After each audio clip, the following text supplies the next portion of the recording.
சிக்கிரி அப்படின்னாலே பேரன்பின் மலர். இது வந்து பார்த்தோம்னா, இந்த மறக்கவும் மாட்டேன், மன்னிக்கவும் மாட்டேன் அப்படின்னு சொல்றவங்க வந்து சிக்கிரி மலர தொடர்ந்து எடுக்கும்போது, அவங்க காட்டக்கூடிய அன்புக்கு ஈடா எதுவுமே இருக்காது அப்படிங்கிறது இருக்கு. இன்னொன்னு பார்த்தோம்னா, குடும்பத்துல வந்து வாழ்க்கையே எனக்கு கசந்து போச்சு, கசப்பான அனுபவங்கள் நெறைய இருக்கு அப்படிங்கிறவங்க இத தொடர்ந்து எடுக்கும்போது, அ அது எல்லாத்தையும் மறந்துட்டு, அன்பை மட்டுமே செலுத்தக்கூடியவங்களா இருப்பாங்க. இன்னொன்னு வந்து, உண்மையான அன்புங்கிறது வந்து, ஏன் அவங்க இல்லாம இது பண்றாங்க அப்டின்னா, எனக்கு அவங்க யாரும் என்ன சரியா கவனிச்சுக்கல அப்டிங்கிறதே வந்து அவங்க அன்ப எதிர்பார்க்குறாங்கங்கிறது தான். எப்ப வந்து அவங்க அன்பு வந்து எனக்குள்ள இருக்குங்கிறத உணர்றாங்களோ, அப்போ அவங்களும் அன்பா இருந்து, அவங்க கிட்ட இருக்கிறவங்க கிட்டயும் அந்த அன்ப காமிப்பாங்க.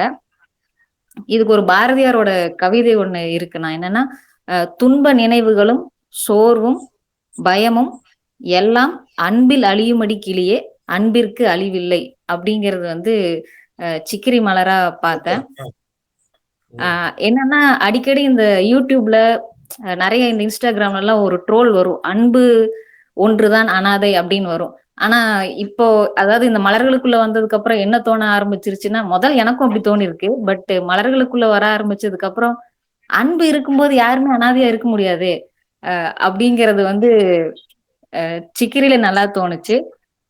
இதோட சோல் லெசனா என்ன நான் பார்த்தேன்னா, நானே அன்பு, அன்பு என்னிலிருந்து பெருகுகிறது. என்கிட்ட நான் எப்ப அன்பா இருக்கிறேனோ, அப்ப என்னால எல்லாத்துக்கிட்டயும் அன்பா இருக்க முடியும். அப்படிங்கிறத பார்த்தேன்.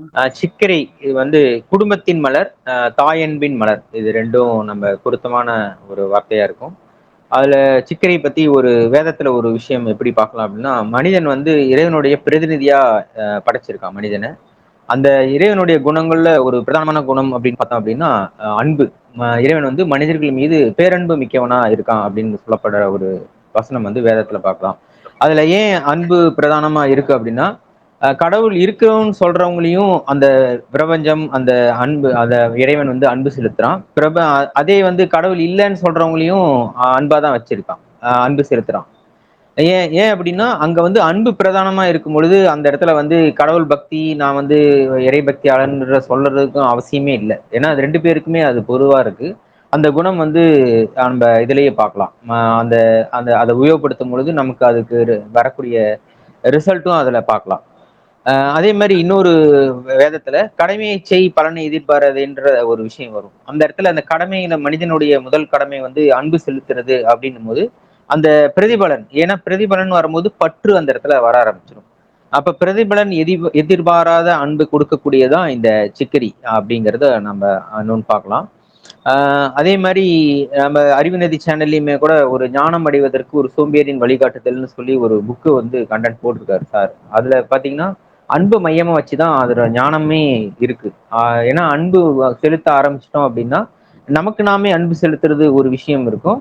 அதே மாதிரி நம்ம குடும்ப அங்கத்தினருக்கு அன்பு செலுத்தும் போது தனி மனித ஒழுக்கம், தனி மனித வளர்ச்சி வரும் பொழுது அந்த குடும்பம் வளரும். அந்த குடும்பம் வளரும் பொழுது அந்த சமுதாயம் ஒரு நல்ல சமுதாயமா வளர்றதுக்கு இந்த 3 விஷயங்களும் நல்லபடியா நமக்கு உதவியா இருக்கும். சிக்கரை இவங்க எப்படின்னா தான் விரும்புறவங்கள்ட்ட அன்பை வந்து கொட்டி திக்குமுக்காட வச்சிருவாங்க. அதே மாதிரி எந்த ஒரு உதவி செஞ்சாலும் சின்ன ஒரு உதவியை செய்வாங்க. அதுக்காக பெரிய ஒரு உதவியை எதிர்பார்த்து தான் செய்வாங்க அவங்க. இவங்க வந்து சுயநலத்துக்காக குடும்பத்தை, உறவுகள் எல்லாம் பிரிக்கிறது இவங்களுக்கு கைவந்த கலையா இருக்கும். இவங்க பொய் சொல்றது, வியாதி வந்த மாதிரி நடிக்கிறது, அந்த மாதிரி இதெல்லாம் இவங்கள்ட்ட இருக்கும். ரொம்ப மோசமான மனநிலையில சில நேரம் என்ன பண்ணுவாங்கன்னா அடம் பிடிக்கிறது, மற்றவங்களை அடிக்கிறது. இது வந்து அந்த குழந்தைங்கள்ட்ட கொஞ்சம் அந்த மாதிரியான தன்மைகள் இருக்கும். அதாவது 2வது ஒரு குழந்தை பிறந்ததுக்கு அப்புறம் குழந்தை வந்து தனக்கு இம்பார்ட்டன்ஸ் கொடுக்கல அப்படிங்கிற மாதிரி இருக்கல இந்த அடம் பண்றது, இந்த இதெல்லாம் இருக்கும் அவங்கள்ட்ட. சிக்கிரி சிக்கிரி தேவைப்படும் மனிதர்களோட வாழ்க்கை சூழல் எப்படி இருக்கும் அப்படின்னா, பொதுவாவே இவங்க வந்து தனக்கான வருமானத்தை அந்த மாதம் முழுக்க செலவுக்கு சரியா செலவழிக்க தெரியாதவர்களா இருக்கிறாங்க. மாத கடைசியில தன்னோட நகையை அடமானம் வைக்கிறதோ இல்ல கடன் வாங்கி செலவு செய்யறவர்களா இருக்கிறாங்க. இவர்கள் தொடர்ந்து சிக்கிரி எடுத்துக்கும் பொழுது அவங்களோட அத்தியாவசிய தேவைகளை இருக்கும் பணத்தை மாதம் முழுக்க நிறைவாக செலவு செய்யறதுக்கு சிக்கிரி பெரிதா உதவி பண்ணுது. யாரெல்லாம் இது வரைக்கும் நான் வர்ற காசு வீட்டுக்கே செலவாயிடுது, ₹1 கூட நான் சேவ் பண்ணவே முடியல, விலைவாசி ஏறிடுச்சுன்னு யாரெல்லாம் சொல்றாங்களோ, சிக்கிரி தொடர்ந்து எடுத்தாங்கன்னா நம்ம கிட்ட என்ன வருமானம் இருக்கோ அதுல அவங்களால முடிஞ்ச சேவிங்ஸ பண்ண ஆரம்பிச்சிருவாங்க. நிறைய பேர் வந்து பாத்தீங்கன்னா பெண்கள் வந்து சேவிங்ஸ் பண்ணுவாங்க. இந்த நகைச்சீட்டு போடுறது, சீட்டு பிடிக்கிறது, குலுக்கல் சீட்டு போடுறது, இவங்க எல்லாம் சிக்கிரி இதெல்லாம் சேர்த்து வைப்பாங்க. சோ இது வரைக்கும் எனக்கு எந்த சேவிங்ஸுமே இல்லைன்னு நினைக்கிறவங்க சிக்கிரி தொடர்ந்து எடுக்கும் போது சேவிங் பண்ண முடியும். இன்னொரு விஷயம் பாத்தீங்கன்னா, நான் பொதுவாவே எல்லாருமே மாசம் மாசம் ப்ரொவிஷன் பர்ச்சேசிங் போவோம், அத்தியாவசிய தேவைகளுக்கு அப்பப்போ கடைக்கு போவோம், பர்ச்சேஸ் பண்ணுவோம். ஒவ்வொரு வரையும் நீங்க போகும்பொழுது சிக்கிரி எடுத்துட்டு போகும்போது தேவையில்லாத ஆஃபரு, இந்த எக்ஸ்பிரி டேட் ஆகிற பொருட்கள் எல்லாம் பர்ச்சேஸ் பண்ணாம நிறைய இடத்துல ஒண்ணு வாங்கினா ஒண்ணு ஃப்ரீன்னு போட்டிருப்பாங்க. அதுலதான் இவங்க சிக்கிரிக்கு நிறைய கவனம் போகும். ஆனா இவங்க என்ன பண்ணிடுவாங்க, நான் புத்திசாலித்தனமா நான் ஆஃபர்ல 2 வாங்கிட்டேன் 3 வாங்கிட்டேன்னு வாங்கிட்டு வந்து வீட்டுல வைப்பாங்க. ஆனா அதை வாங்கிட்டு வந்து அதை பயன்படுத்த முடியாம அதை குப்பையில போட்டுருவாங்க. பல நேரத்துல நிறைய ஆஃபர்ல வாங்குற பொருட்கள் கீழே தான் போயிட்டு இருக்கும். சோ சிக்கிரி தொடர்ந்து எடுக்கும் பொழுது இந்த மாதிரியான ஆஃபர்ல போய் மாட்டாம தரமான பொருட்களை வாங்குவாங்க. நிறைய பிரைன் வாஷ் பண்ண மாட்டாங்க. இப்ப கடைகளுக்கு போனீங்கன்னா அவங்க முன்கூட்டியே பெரிய ஆஃபர் போடுவாங்க, இது வாங்கினா இது ஃப்ரீ, நீங்க இதை இவ்வளோக்கு நீங்க வாங்குனீங்கன்னா உங்களுக்கு சர்க்கரை 1 கிலோ சர்க்கரை ஃப்ரீன்ட்டு. அதனால அந்த கடைக்கு ஓடி வாங்குவாங்க. அதன் மூலியமா அவங்களோட வருமானத்தை ஈட்டுறாங்க. ஆனா இன்னைக்கு நான் ₹3000 நான் ஒரு பட்ஜெட் வச்சு நான் கடைக்கு போறேன்னா அவங்களுக்கு ₹5000 செலவு பண்ணிட்டு வருவாங்க. சிக்கிரி எடுத்துட்டு போனீங்கன்னா 3000க்கும் குறைவாக செலவு செய்து கையில் கண்டிப்பா மிச்ச காசு ₹100 மிச்சம் இருக்கும். அதாவது இருக்கிற காசை வச்சு எப்படி செலவு செய்யணும் அப்படின்னா சிக்கிரி. சோ நம்ம எல்லாருக்குமே சிக்கிரி தேவைப்படும். எல்லா இடங்கள்லயும் ட்ரெஸ் எடுக்க போனாலும் சரி, எங்க பர்ச்சேஸ் போனாலும் சரி, நம்ம சிக்கிரி எடுத்துட்டு போகும்போது சரியான செலவை செய்து மிச்சம் செய்ய முடியும். இன்னொரு விஷயம் பாத்தீங்க அப்படின்னா, இவங்களை பொறுத்த வரைக்கும் நிறைய இன்னைக்கு இருக்கக்கூடிய பெண்களுக்கு திருமணமான உடனே என் பொண்ணை ரொம்ப செல்லமா வளர்த்துட்டோம், சோ அதனால இது செய்ய தெரியாது, மாவு அரைக்க தெரியாது, மிளகாத்தூள் அரைக்க தெரியாது அப்படின்னுட்டு அம்மா வந்துதான் ஒட்டுமொத்த அந்த பொண்ணுக்கு தேவையான ஒட்டுமொத்தத்தையும் தன் தாய் தான் வந்து செய்வாங்க. என் பொண்ணுக்கு ஒண்ணும் தெரியாது, என் பொண்ணு வந்து தோசை சொல்ல தெரியாது, என் பொண்ணுக்கு நடந்து போக தெரியாது, இதெல்லாம் வந்து நெகட்டிவ் ஆன ஒரு மனநிலை சிக்கிரி தேவைப்படக்கூடிய. ஒண்ணும் தெரியாத பொண்ணு வளர்க்கறதுக்கு எதுக்கு உங்களுக்கு கடவுள் கொடுத்தான் பொண்ண? அது ஒரு பெருமை கிடையாது, அது ஒரு அவமானகரமான விஷயம். ஒரு மீன் குஞ்சு பிறக்கும் போதே நீந்துது. ஒரு பன்னியோ ஒரு நாயோ ஒரு மாடோ குட்டி போட்டோன்னே அது நடக்க ஆரம்பிச்சது. பறவைகள் வந்து தன்னுடைய குஞ்சு வந்து ரெக்க வந்தோடனே தள்ளுது வெளியே. ஐயோ என் பையனுக்கு ஒண்ணுமே தெரியாது, அவனை அப்படியே பொத்தி பொத்தி வளர்த்துட்டான்னா அவனுடைய ஒட்டுமொத்த இருப்பையும் நீங்க வந்து காலி பண்றீங்கன்னு அர்த்தம். அந்த மாதிரி ஆளுங்கள்லாம் சிக்கரி தேவை. சோ இந்த மாதிரி தன்னோட பிள்ளைக்காக ஒட்டுமொத்த உழைப்புமே அவங்க காலையில வந்துருவாங்க, சமைக்கிறதுல இருந்து வீட்டு வேலை எல்லாத்தையும் அம்மாவே பார்த்துட்டு போயிருவாங்க. ஒரு குழந்தை பிறந்ததுல இருந்து குழந்தைய வளர்க்குற வரைக்கும் ஒட்டுமொத்தமா தன் தாயை சார்ந்து யாரெல்லாம் இருக்கிறாங்களோ அவங்க தொடர்ந்து சிக்கிரி எடுக்கும் பொழுது தன் குடும்பத்தை எப்படி நிர்வகிக்கணும்ன்ற விஷயத்த கத்துப்பாங்க. சோ இங்க நம்ம தாயை குறை சொல்றதுக்கு பதிலா தன் குடும்பத்தை பார்த்துக்கிறதுக்கு கத்துக்கொள்றத நம்ம இந்த சிக்கிரி ரொம்ப இயல்பா கத்து கொடுக்குது. இந்த அன்பு அன்புன்னு நம்ம ரிப்பீட்டடா சொல்லிக்கிட்டே இருக்கோம். அன்பு அப்படின்றது நிறைய இடங்கள்ல நம்ம சொல்ற விஷயமா இருந்தாலும் அன்புக்கும் பாசத்துக்கும் வித்தியாசம் தெரியல. இந்த சிக்கிரி அப்படின்றது முழுக்க முழுக்க பாசம். அந்த இடத்துல எதிர்பார்ப்பை ஏற்படுத்திடும். எப்பவுமே பாசம் மட்டும்தான் எதிர்பார்ப்பை எப்பயுமே வச்சுட்டே இருக்கும். அன்பு எந்த இடத்துல இருக்கோ அங்க பற்றற்ற நிலையே இருக்கும். நான் ஒருத்தவங்களுக்கு செய்யறேன் அப்படின்னா அவங்க எனக்கு திருப்பி செய்யணும்னு அவசியமே இல்லை. இறைநிலையும் நம்ம அப்படிதான் பாக்குறோம். சோ அன்பு எப்பவுமே முழுமையானது, அதுல என்னைக்குமே குறை இருக்காது. பாசம் அப்படின்ற ஒரு விஷயத்துலதான் நம்ம எங்கேயோ ஒரு இடத்துல போய் ஆஹ் மாட்டிக்கிறோம். அதுல இருந்து வெளியே வர முடியாம நான் செஞ்சது எனக்கு திருப்பி வரல அப்படின்னு நினைக்கிறோம். அன்பு எப்பவுமே எதிர்பார்க்குது. நான் குழந்தைய வளர்த்தேன், என் பையன் என்ன பார்க்கல, என் பையன் என்னை விட்டுட்டு போயிட்டான், என் பொண்ணு என்ன பார்க்கல அப்படின்னு நினைக்கிறது எல்லாமே வந்து சிக்கிரி தொடர்ந்து எடுக்கும் பொழுது பிள்ளைகளை சரியாக வாழ்த்துவதற்கும் வாழ்வதற்கும் துணையாக நிற்கும். அன்பு பாசத்திற்கு சரியான புரிதலை புரிந்து வாழ்க்கை முழுமையான அன்பை கொடுக்கறதுக்கு இந்த சிக்கிரி உதவுது. வந்து நின்று ஒரு பிரம்மாண்டமான ஒரு விஷயத்தை அது மாதத்தினுடைய முதல் நாள் ஒரு மிகப்பெரிய ஒரு தருணத்தை நம்மளுக்கு ஏற்படுத்தி கொடுத்துருக்குது இந்த சிக்கரி மலர். அதுக்காக மலர்களுக்கு மீண்டும் என்னுடைய நன்றியை சொல்லிக்கிறேன். தாய் சேய் மலர், இந்த 3 நாள்ல கிடைத்த அனுபவங்களை மட்டும் பகிர்கிறேன். இது தாய் சேய் மலர். பாசத்திற்கும் வேஷத்திற்கும் எடுத்துக்காட்டாக சொல்லப்படக்கூடிய மலர் வந்து ஒரு இந்த மலர் வந்து ஒரு தாய்க்கு தேவை அப்படின்னு மட்டும் நம்ம விட்டுற முடியாது.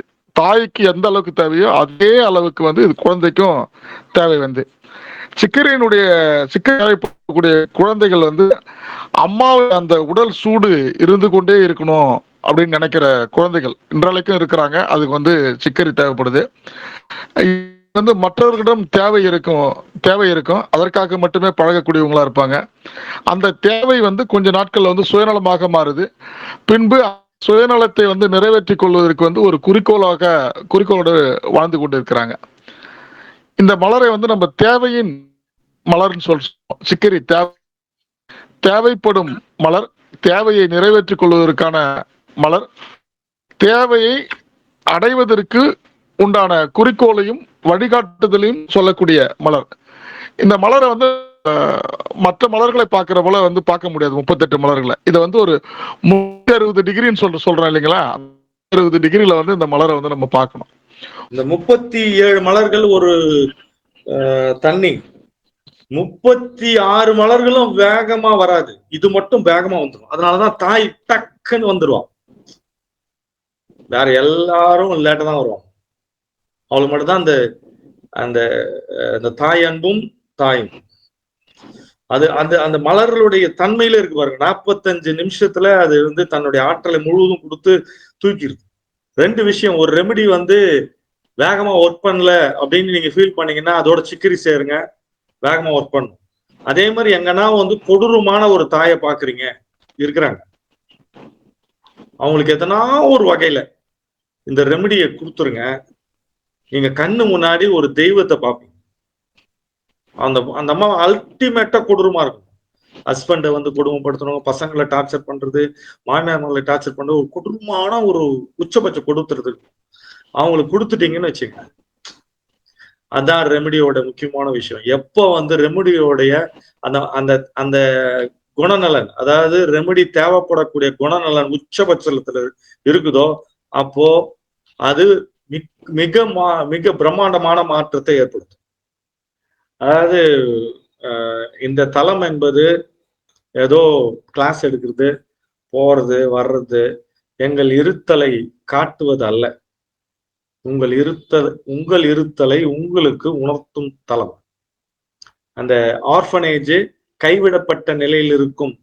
இப்ப கைவிடப்பட்ட நிலையில இருக்கிற ஒரு ஆர்ஃபனேஜ்ல போய் சொன்னாரு, கொடுத்துட்டு வந்தவனே 3 பேர் வந்துட்டாங்க. ஒரு கைவிடப்பட்ட நிலையில ஒரு மாடு இருக்கு, கண் இருக்கு. தாய் அன்புன்றது வந்து இன்னமும் நம்ம தாய் தான் இல்ல, இந்த நாய்க்கு, பன்னிக்கு, மாடுக்கு, உயிரினங்களுக்கு, பறவைகளுக்கு எல்லாத்துக்குமே தாய் அன்பு. இந்த பிரபஞ்சமே தாய் அன்பு தான். அதனாலதான் அந்த இது என்ன சொல்லுவாங்கன்னா தெய்வீக திறத்தல் அப்படின்வாங்க. இந்த தாயின் இதுல இருந்தா ஸ்பரிசத்துல இருந்தா வந்துச்சுன்னுவாங்க எல்லாமே. அப்போ இந்த ப்ரொடெக்ஷன், தாய் அன்புன்றது வந்து எப்படி வயிற்றுல வந்து தண்ணியை சுத்தி உள்ள வயிற்றுக்குள்ள அவ்வளவு பாதுகாப்பா இருக்குதோ அந்த மாதிரி ஒரு பாதுகாப்பு உணர்வை கொடுக்கும். இப்போ நிறைய பேர் எழுதிக்கிறோமா புத்தகத்துல இந்த மாதிரி ரேஷனு, இது காசு கொடுக்காதவங்க எல்லாம் கலெக்ஷனு, அதெல்லாம் இல்லை. அது மலரை வந்து மலரின் தன்மையை நம்மளுடைய அறிவுக்கு ஏற்ற மாதிரி சுருக்கி வச்சுட்டோம். அது அப்படி இல்லை. நாம வந்து கன்சல்டேஷன் கொடுக்கறதோ, டிஸ்கஷன் அதாவது ரெமெடி சொல்றதுக்கோ எல்லாம் நம்ம ஆள் இல்லை. அது வந்து நம்மளோட நோக்கமும் இல்லை. உங்களுக்குள்ள இருக்கும் உங்க தெய்வீகத்தை திறந்து விட்டுட்டா நீங்க தெய்வமா இருப்பீங்க. உங்களை சுத்தி இருப்பவர்களை தெய்வமா பார்ப்பீங்க, தெய்வீகமா மாத்துவீங்க. அத வந்து நாம பெரிய லெவல்ல பண்ணிட்டோம். அப்போ இந்த தளத்துல வந்துட்டு நம்ம சாதாரணமா வந்து ஏதோ இன்னும் கேட்கறாங்க, வந்திருக்கவங்க புதுசா வந்திருக்கேன், இந்த வேர்டு ரொம்ப நாள் பேசுங்கிறாங்க, இன்னவோ கிளாஸ் எடுக்கிறாங்கலாம் இல்ல. இந்த அதிர்வலையை அது பேசும்போது உருவாகும்.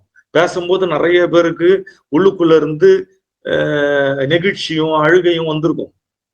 நம்ம எப்படி தப்பா இருந்திருக்கோம், நாம் எப்படி தப்பா நடத்திருக்கோம் நம்ம பெற்றோர்களை, நமக்குள்ள எப்படிலாம் நம்ம வந்து சிக்கி இருக்கிறோம், அப்படிலாம் தெரிஞ்சு வந்து ஒரு இடத்துல வந்து மலரை பார்க்க ஹீல் ஆகும். இது வந்து it is not just another class, சும்மா கிளாஸ்லாம் கிடையாது.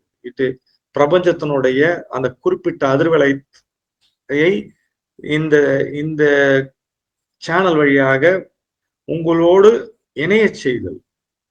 அதை இணையும் போது நிறைய விஷயங்கள் வந்து மாறிட்டே வரும்.